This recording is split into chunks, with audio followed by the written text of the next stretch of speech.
para presentarnos al Señor en esta hora. Padre, ante ti estamos. Queremos hablar lo que pusiste en nuestro corazón para edificación de tu pueblo y edificación de tu iglesia en sentido general, tanto la que está aquí reunida como la que está a la distancia, más allá de estas paredes. Espíritu Santo, dependemos de ti, necesitamos tu asistencia, necesitamos tu respaldo, como si fuera la primera vez que vamos a hablar. En el nombre de Jesús declaramos por fe que esta palabra será de edificación para el pueblo de Dios. Amén.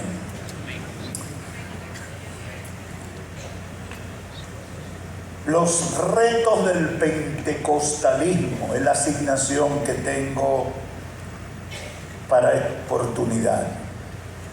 Yo creo que hoy estamos ante un hito en la historia del Evangelio en la República Dominicana, porque un evento de estas características, con un propósito tan especial como generar literatura con teología pentecostal, es algo que no había pasado, y que los hermanos de Unilini hayan decidido venir a República Dominicana es algo maravilloso y es un detalle de Dios para todos los que ejercemos el ministerio desde la tierra que ha sido cuna de la civilización del continente americano.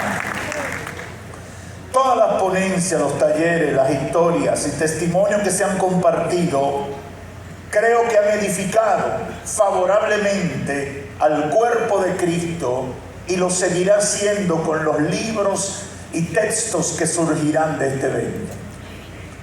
Una primera cosa a nuestro juicio debe quedar claro, y los pentecostes y el pastor Tiburcio tocó algo. Como me tocó de último, hay cosas que ya me la dijeron adelante, pero debemos tener claro que los pentecostales son el grupo más activo, dinámico y numeroso de todos los cristianos protestantes en el mundo.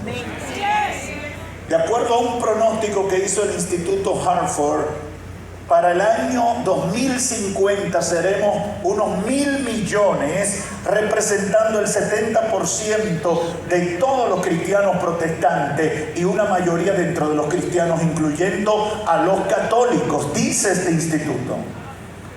Hay otros que ya hablan de que somos un 50, un 60%, pero me llamó mucho la atención lo que compartió la codirectora del Gordon Cowell Theological Seminary Center for the Study of Global Christianity, Centro para el Estudio del Cristianismo Global del Seminario Teológico Gordon Cowell, la señora Gina Zurlo, y dijo: el cristianismo pentecostal es el segmento de más rápido crecimiento del cristianismo mundial en la actualidad durante el siglo XX y lo que va del XXI. El cristianismo lleno del Espíritu creció un 6.3% anual, cuando otros grupos cristianos decrecieron. Yo creo que eso es importante.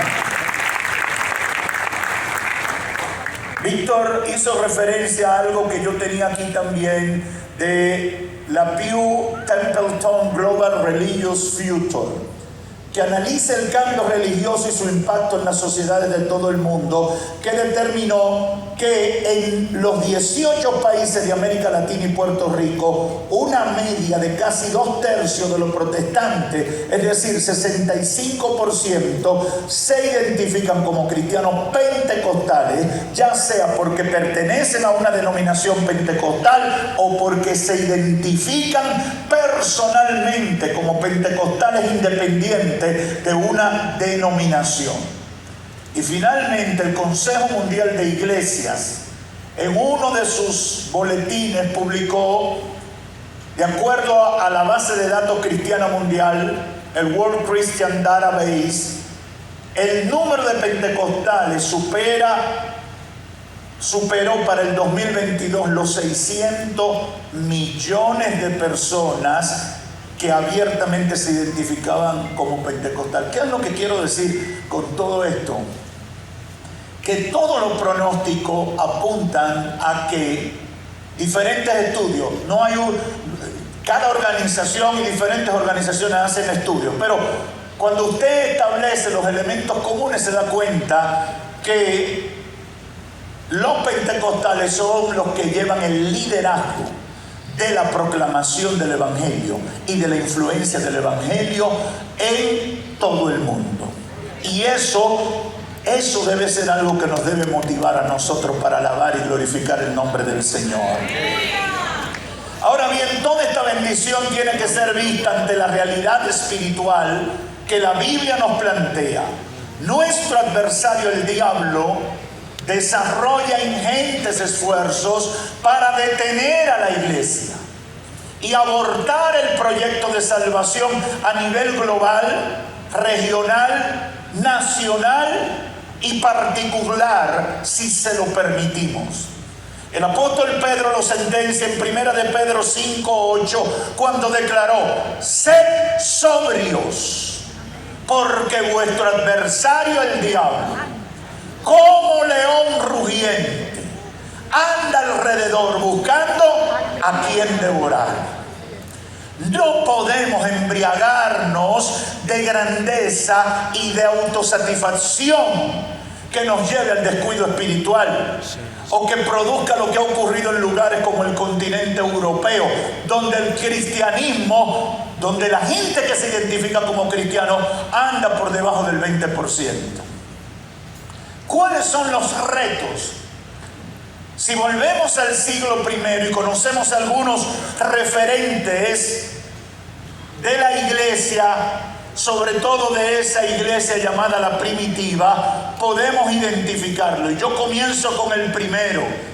El primer reto que tiene la iglesia pentecostal es tener presente quién es la cabeza, quién es el constructor y quién es el protector de la iglesia. Yo no sé si todo el mundo que se identifica como cristiano tiene eso claro. Cuando Jesús le pregunta a sus discípulos: ¿quién dice la gente que soy yo? Y Pedro, movido por el Espíritu, le dice: tú eres el Cristo, el Hijo del Dios viviente. Jesús le respondió en el verso 18 de Mateo 16: y yo también te digo que tú eres Pedro, y sobre esta roca, lo que has declarado, edificaré mi iglesia, y las puertas del Hades no prevalecerán contra ella. Yo no sé si usted ha meditado en eso, pero resalto lo siguiente. Jesús dice: yo edificaré mi iglesia. ¿Qué quiere decir eso? No será otro, aunque se llame pastor. No será otro, aunque se llame obispo. No será un hombre, aunque se llame evangelista o profeta. Dice Jesús: yo edificaré mi iglesia. Aleluya. Si yo hago una traducción de eso aplicado a mí, diría: conmigo y sin mí, el Señor edificará su iglesia. No voy a decir que tú lo digas contigo, pero te toca también. Edificaré una acción progresiva que se desarrollará en el tiempo a partir de un inicio que fue Hechos capítulo 2. Y cuando dice: las puertas del Hades no podrán impedir o no prevalecerán, está diciendo no podrán impedir su avance hasta el cumplimiento del propósito de Dios. El diablo no va a detener la iglesia. La iglesia va a superar todo lo que el diablo invente. La iglesia lo va a superar. Y se lo digo a muchos cristianos que a veces están dubitativos: ¡ay, pastor! ¡Ay, miren lo que salió ahora! No. Las puertas del infierno no prevalecerán contra la iglesia de Cristo. El El segundo reto es tener pendiente la preeminencia del Espíritu Santo en la vida de la iglesia y en el ejercicio del ministerio. Nuestro compañero, nuestro hermano Aquino, me disculpan, yo muchas veces les voy a decir Daniel porque ese es el nombre viejo. Habló bastante y solamente quiero hacer algunas puntualizaciones. Porque hablar de la preeminencia del Espíritu Santo en la vida de la iglesia y en el ejercicio del ministerio, en muchas iglesias pentecostales de hoy puede resultar, aunque nos parezca paradójico y difícil de entender, puede resultar algo extraño que se hable de la preeminencia del Espíritu Santo. Y esto lo digo con dolor, con dolor. Y debo hacer la salvedad. Nací en una iglesia pentecostal, toda mi vida he habitado en una iglesia pentecostal y me muevo mayoritariamente en iglesias pentecostales. Y puedo testificar que hay muchas iglesias que han olvidado esto. Aleluya. Muchos grupos pentecostales, muchas iglesias pentecostales han perdido su identidad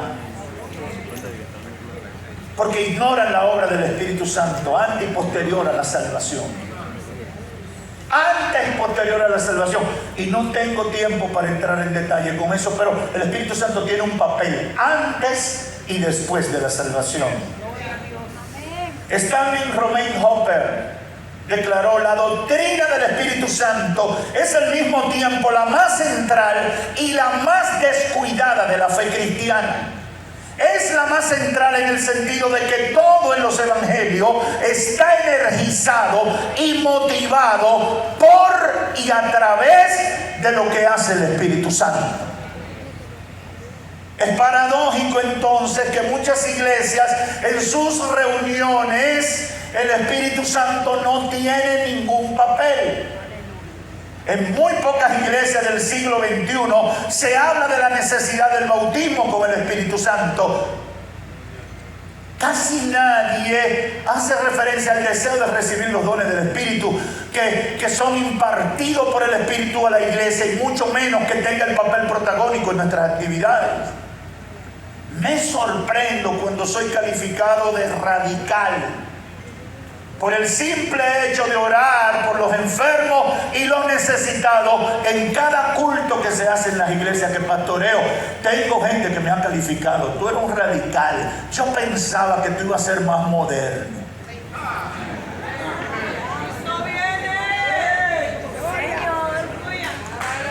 La iglesia que no ora por sanidad, la iglesia cristiana que comenzó en Hechos capítulo 2, que no ora por los enfermos, que hace cualquier tipo de actividad, pero no ministra las necesidades de la gente. Eso es un contrasentido. Eso es un contrasentido, eso no puede ser. Creo que muchas iglesias pentecostales están en la situación de los hermanos de Éfeso, cuando en Hechos capítulo 19 Pablo llegó y le preguntó si habían recibido el Espíritu Santo, y ellos respondieron con total desconocimiento de lo que hablaban. No es posible que una iglesia pentecostal ignore el ministerio del papel protagónico del Espíritu Santo. No es posible que una iglesia pentecostal ignore la importancia del bautismo con el Espíritu Santo y la impartición de dones que éste tiene para la iglesia. No es posible que no se dedique tiempo a enseñar de la necesidad de tener la investidura de poder de lo alto que prometió Jesús a sus discípulos en Lucas capítulo 24. No es posible. Si eres pentecostal, eso tiene que estar como sello en tu iglesia, en tu organización. La comprensión de la obra y el ministerio del Espíritu Santo siempre ha sido difícil. Y esto es bueno para los que les gusta estudiar, que lo analicen a la luz de la historia de la iglesia. Es sorprendente los escollos que ha tenido que librar la doctrina del Espíritu Santo en toda la historia de la iglesia.